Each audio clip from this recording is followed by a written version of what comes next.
And just like that, we are already at our ending point of the day. The final bus ride for Upper Bracket Day 2 has just finished off. And Monster, look, we all know that every single team in this lobby is hungry for it. Threats and Duke, their first priority is going to be the same as usual, just clearing out the likes of Grand Glacier. But Duke, gotta be careful here. He's already found one elimination onto the duo that likes to contest them. Ducky gonna be the first to fall. Encrypted still lurking. And Duke doesn't have full shield, doesn't have a full HP either. I was curious to see if he was gonna look to try and challenge Encrypted right away, because it seems like Threats and Duke feeling pretty comfortable now. Grand Glacier with that one elimination confirmed. It's gonna be tough for Encrypted to look for the recovery there. Might be Bakken Pars's lucky charm as he called out the shenanigans of Tavern and crew for the first time. Now they actually are uncontested by Edgy. Have a little room to work with here. He gets to situate, right? Much less crazy game to start. Oliver G, Asian Jeff, I mean, pressure's on this time. They're full on keying this opponent here. And you have the advantage. You already have the single Elam, but as we know, anything can happen. But yeah, I was gonna say it's likely this guy doesn't have a weapon, just a riot shield. Oliver OG though, not gonna complain. That's just all the more surge damage to confirm for himself and Asian Jeff. Taking a peek over at Reckless Railways though. Reet and Ritual, they've still got to clear out the likes of Siren and Noisy, who've chosen to go toe-to-toe here with Ritual and Reet. Very bad for Reet and Ritual right now to be not only in the low ground, but in a pincer.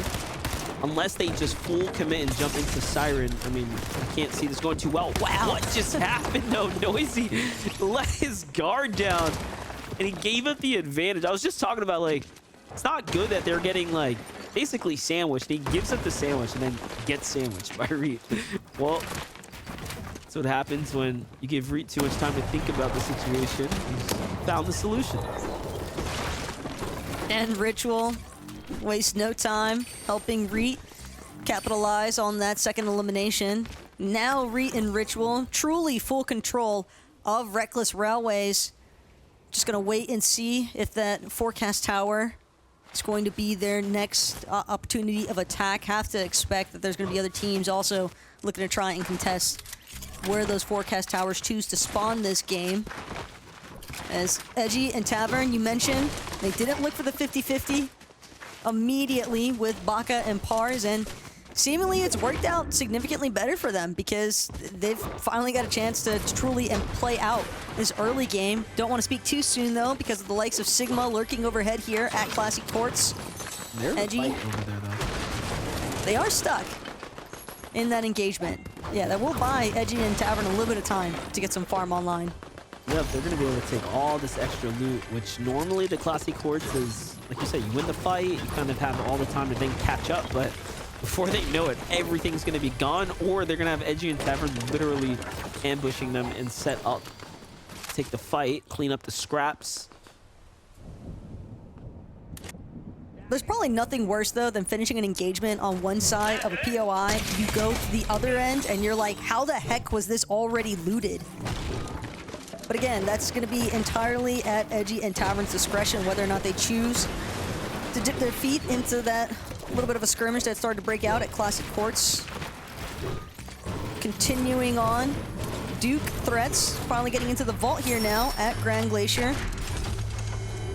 Duke electing to swap off the medallion. As you can see, Threats definitely just wanting to get that free 50 shield off the medallion regen. And what I like about this, too, for a lot of the teams towards that north side of the map, you're noticing so many of these teams having those grapple blades already online. And it can make a massive difference in terms of even just looking to challenge other teams. This is exactly what we're watching play out right now for Bakken Pars. So Bakken Pars not being contested this game, recognize a very critical moment to take a fight here because they need the surge tags. Before they were in a back and forth, right? Like a 200 damage swing almost guaranteed to them. And Baka's going to be pretty upset that he doesn't find any tags in those exchanges. All missed opportunities. I like this, though, because it seems like the call from Pars was for Baka to fall back, ensure that they maintain control of this forecast tower in case the NPCs haven't had a chance to spawn in yet. And now Pars, I believe, left with the responsibility of trying to see if he could secure a couple of tags, given how long he's been split off from Baka. Reet and Ritual, same mentality here as well. Just want to take advantage of those forecast NPCs. A little bit of shield damage being applied by the NPCs as well, but Ritual, no real complaints since they are the only team currently in the area. Ooh, Sinetto and Veer are going to be the other team that gets tower here. What's happening up top?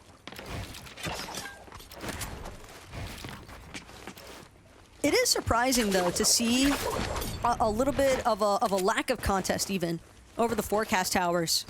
Teams like Ritual, Baka and Pars doing just an excellent job at just pressuring other teams away from those favorable positions to try and secure the forecast.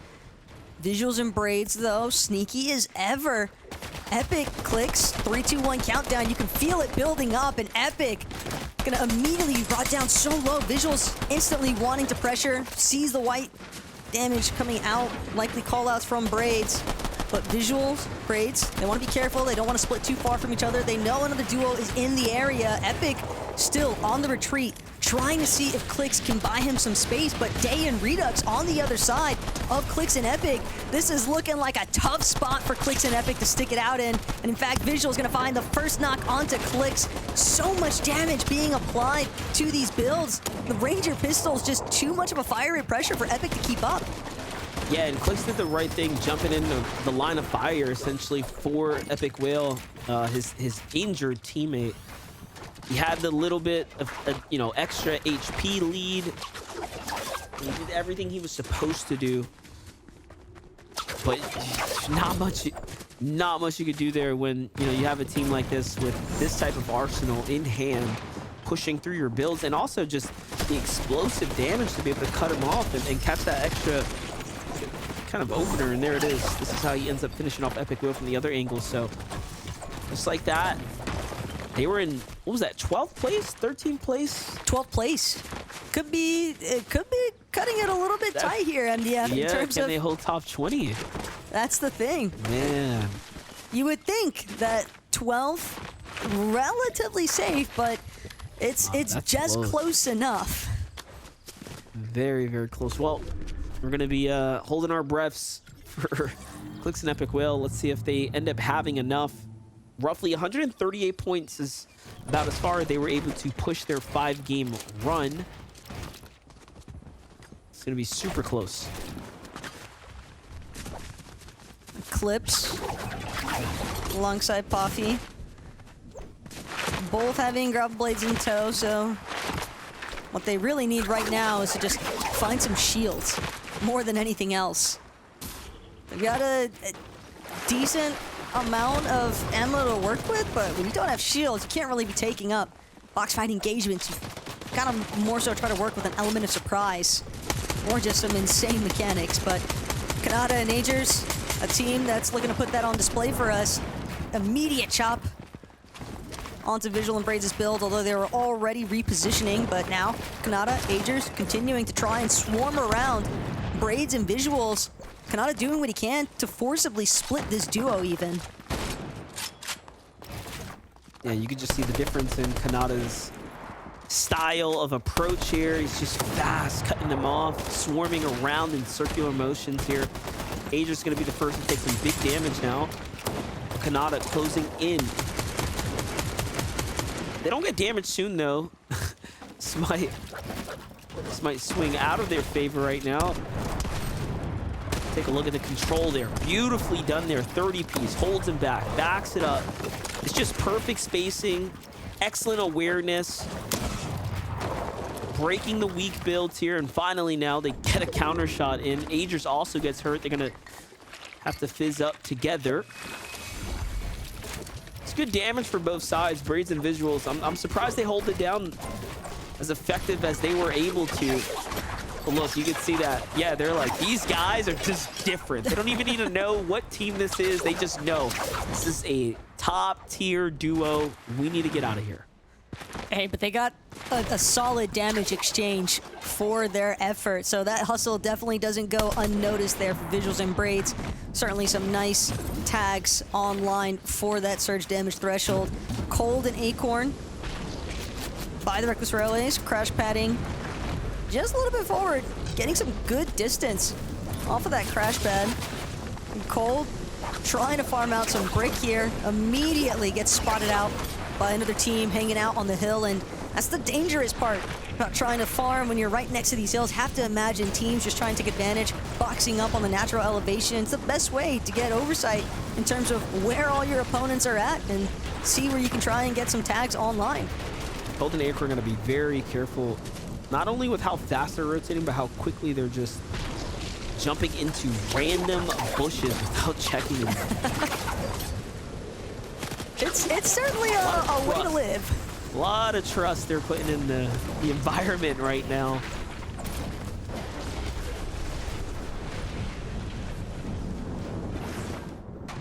Plenty of trees, though, for Cold and Acorn to try and refarm some builds.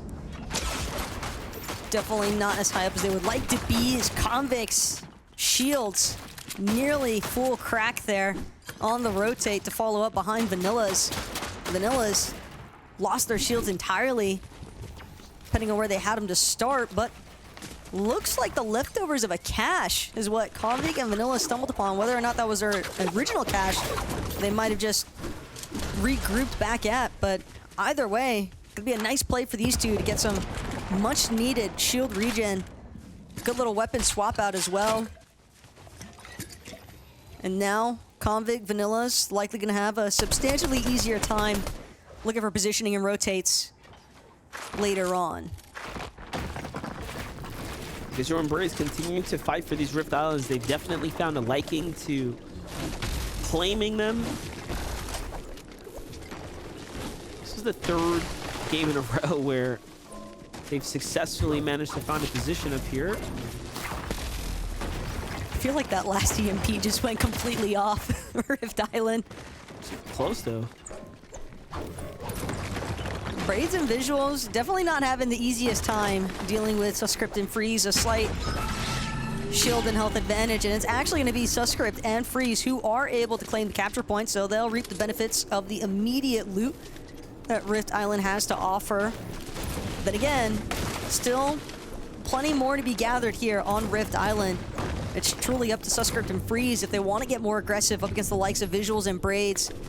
Sus seemingly just wanting a couple more resource farms before taking that engagement. Switching our focus now over to Revised and Rocane. Again, another team hanging out just outside of Reckless Railways. But Revised and Rocane, seems like most of their focus right now is going to be on just getting a positional rotate in. They know that they've got another duo next to them in Walkers and Shadow, but it doesn't seem like an engagement they want.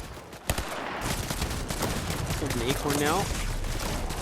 Havoc can use her on the defense. Havoc gets big punishment. The likes of Cold's legendary shotgun here. Forced back several squares now. Oh, the cones all come out, and that's just the first step of losing the piece control battle. And now this is desperation, pouring away all the metal here. Cold's got him exactly where he want him. Still looking for a chance here. He doesn't really want to jump in there though. He knows that's dangerous, that's risky. If he's got Acorn with him though, might be all the confidence that Cold needs to follow this one up. Instead, huge shot onto Havoc. Cold looking to finish the job here now. Havoc incapable of escaping. It's gonna actually be Acorn who gets credit for the knock. Now Cold going back to the height side of his build. Acorn chasing down the likes of User. But Vorteca and Sigma looking to take full advantage. A good elimination to finish the job here for Cold. Onto User, just in the nick of time as well. That's going to be the immediate retreat as well from Sigma and Vorteca, recognizing the fact that they no longer have that third-party opportunity. I'm just thinking about like how disrespectful. Cold hits a crazy shot and looks away. Like he was so confident. He finished that player that he shot and turned around and moved to where he thought the player was gonna go and beat him to the punch. Like that was just, yeah, that was just dirty. He didn't even care to follow. He literally shot and looked away. Run the clip back. I'm telling you, it's just different. There's a reason why Cold's mechs are so highly regarded. That definitely a primary example. Yamzo and Rise, though, a team that most probably would have expected to have found a Victor Royale by now, but can never really count these guys out. Yamzo might find himself in a bit of a predicament here. The likes of Chewy and Glaze, but big damage going to be applied here from Yamzo. Completely spooking Glaze. Just trying to create a little bit of distance here. Chewy going to be forced to try and protect his duo to the best of his ability. But Yamzo just following along the edge of zone. He's got to be careful here, though, while he's breaking through some of these pre-existing builds. Wants to make sure doesn't find himself eating too much damage. Yeah, he's got the card. He's going to go back now. Yep. Had to get his teammate's card. So he gets Rise's card. He's going to go back for the pickup now. He's got a lot of time still. However, he had been lost here for a second. What the play's going to be. There it is. It's like he was trying to get to the reboot van, but it's almost like he got lost somehow when it's on the map. I don't know. It might not be the first time that reboot van has been utilized, though, based on the builds that were already surrounding it. I don't fault Yamcha too much for that. It could be tough sometimes, annoying looking for the reboot when it's been hidden so well by a team beforehand. And Kanata and Agers, definitely a team that's more than content to sit in their current position and just farm out mats as needed. Practically capped on all builds. So Kanata, Agers, great opportunity now potentially for them to get some damage into Sigma and his duo there, but gotta be careful. Don't want to overexpose, give players like Reet and Ritual the opportunity to try and take advantage of applying some damage to those open window edits. Still got Tavern and Edgy just next door. Reet and Ritual eyeing up all the competition. We already know that Reet and Ritual will take a fight whether they need to or not. They were just last game fully capped out on material, huge mega base and so much excess from a set of eliminations, and then still fought a duo that was next door. I'm not sure if that was just like why or what caused it, but definitely a team that is willing to get active late in the game, regardless of the scenario. Yamzo and Rise here now, just fighting because they have to. They actually have to. This is for all the marbles here. This is for the tournament run for all sides. Duke and Threats get the better of the exchange here, though. They know it. They both tag. Rise is on the run. Just a matter of moments now before the surge concludes the fight. Things go the distance. Yamzo and Rise just looking to see if they could squirm away from where Duke and Threats are at, and a momentary breath of relief here for Rise as he's found small section of safety for the time being. Same for Yamzo. Incredible that Yamzo and Rise were still managing to stay standing after the threat that Dukes and Threats literally just posed up against the likes of Yamzo and Rise. Team that's not as successful though with that. Sigma and Vorteca just fully at the reign of terror that Kanata and Agers are applying into their boxes. Nowhere left for them to run. That's an easy knock into an elimination conversion there for Kanata. Definitely got to be feeling about that damage application.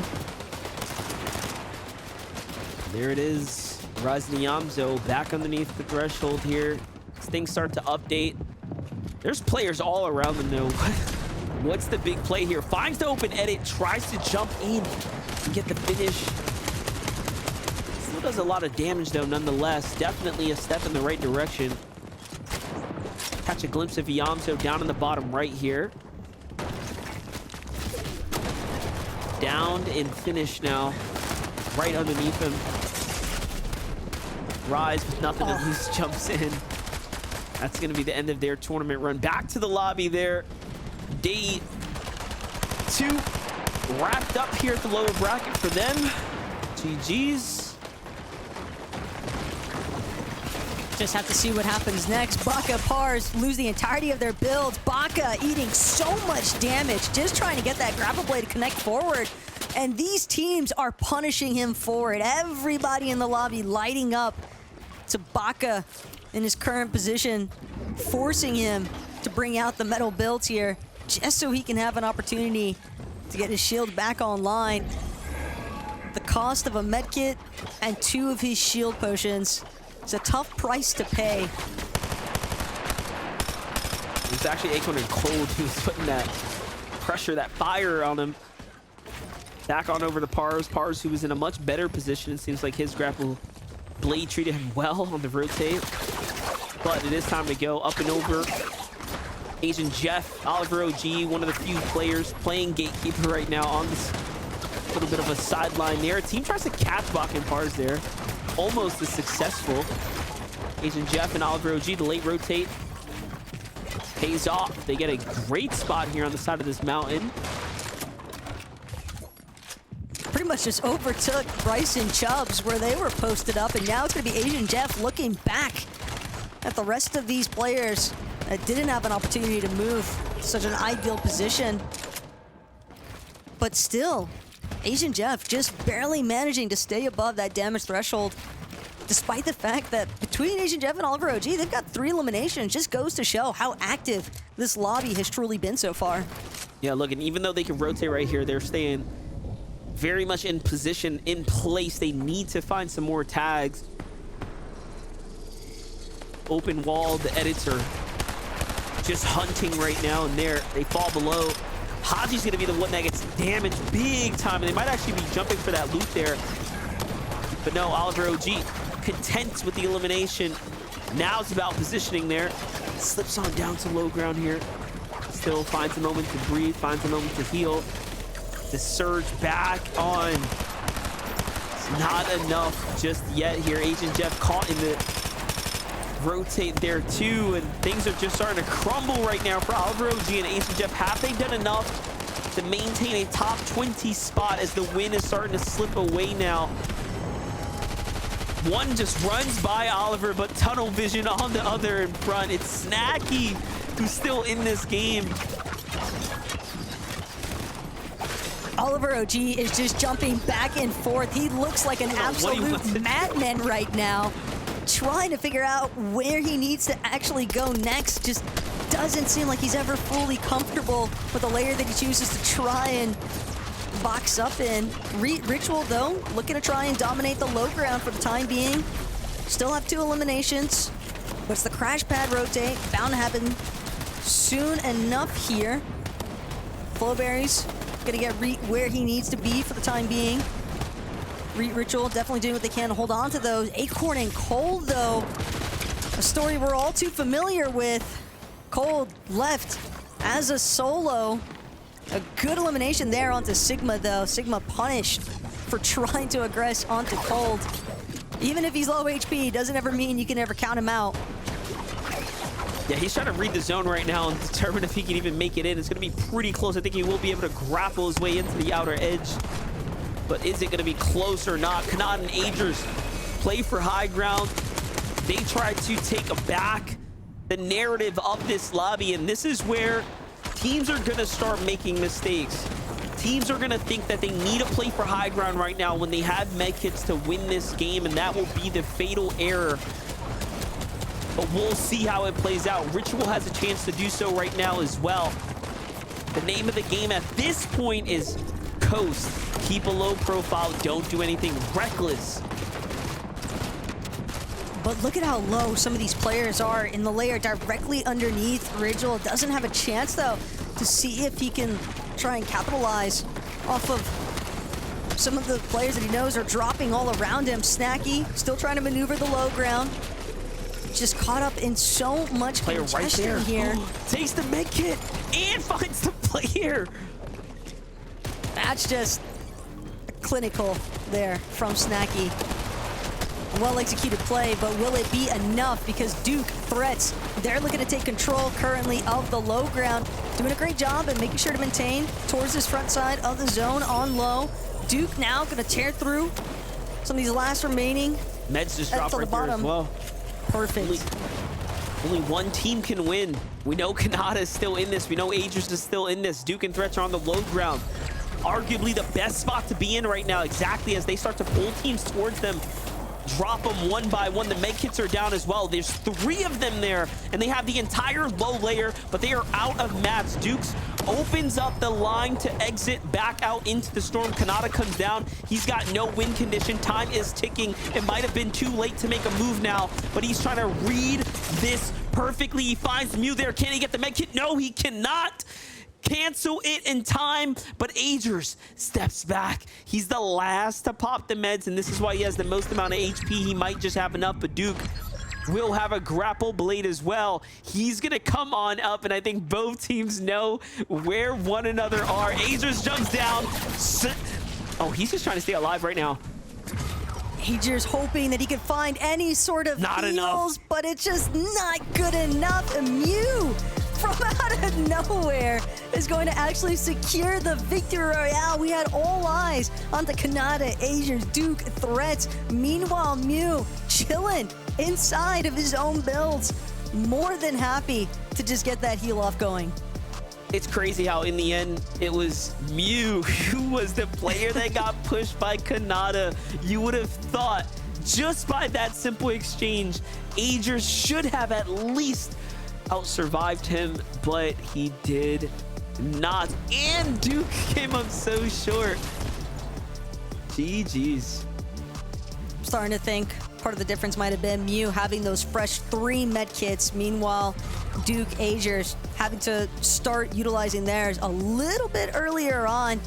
But Mew, Xpon, welcome to the grand finals. Congratulations to these two on making their way in the final match of the day here in our upper bracket day 2. What an excellent game for them to do it as well. The last game, the last chance of the day to go straight to grand finals, and now we get to see Xpon for probably what will be the first FNCS appearance, and then Mew out of nowhere. Definitely something I didn't expect to see. Hey, it's not about how you start the day, but making sure that you can finish strong, and those two certainly made sure to confirm that. But plenty of things that I'm expecting a lot of craziness to have taken place with this leaderboard MDF, and we got to get back to Zeke and the analysts to see exactly how things shaped up for the day.